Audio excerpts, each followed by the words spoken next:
Sur Internet, la communication est mondiale. Vous franchissez tous les jours les frontières de plusieurs pays en naviguant sur le web.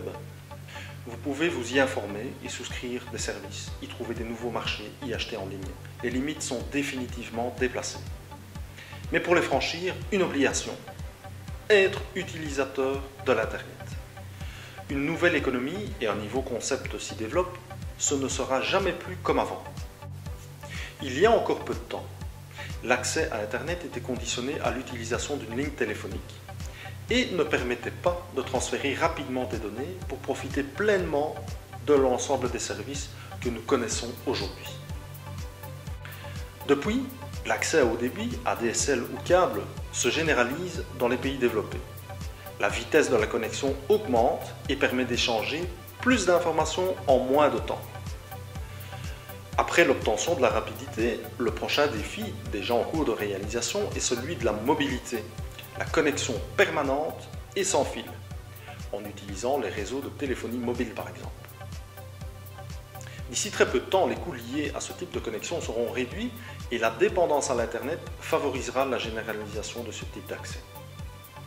Internet en poche, entendez sur votre téléphone portable, est le cheval de bataille actuel et futur des opérateurs de téléphonie. Le téléphone portable est nettement plus répandu que l'ordinateur et le nombre d'utilisateurs à fidéliser à l'Internet est gage de rentrée financière pour ces organisations. Notre dépendance à l'Internet sera croissante, même si elle n'est pas sans risque.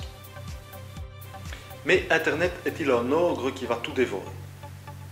Nous l'avons vu, Internet est une vaste infrastructure décentralisée et constitue un support à l'information sous plusieurs formes.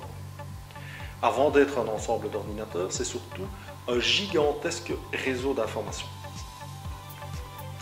Internet favorise la dématérialisation et la convergence des médias. Le contenu des médias actuels sont tous produits numériquement.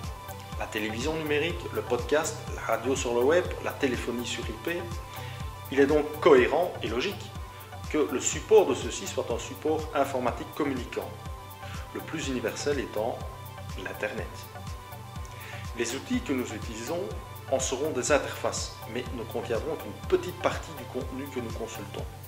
Cela révolutionnera aussi, et c'est déjà en cours, les supports de stockage, tels que les CD, les DVD, le Blu-ray, les disques durs. Sera-t-il encore nécessaire de disposer de tels supports, coûteux, polluants, encombrants, fragiles et d'une durée de vie limitée? Dans les années à venir, vous stockerez vos informations sur le réseau, plutôt que sur votre ordinateur. D'ailleurs, dans cette formation, vous découvrirez notamment comment bénéficier de stockage gratuit en ligne pour placer en sécurité vos informations ou vos backups.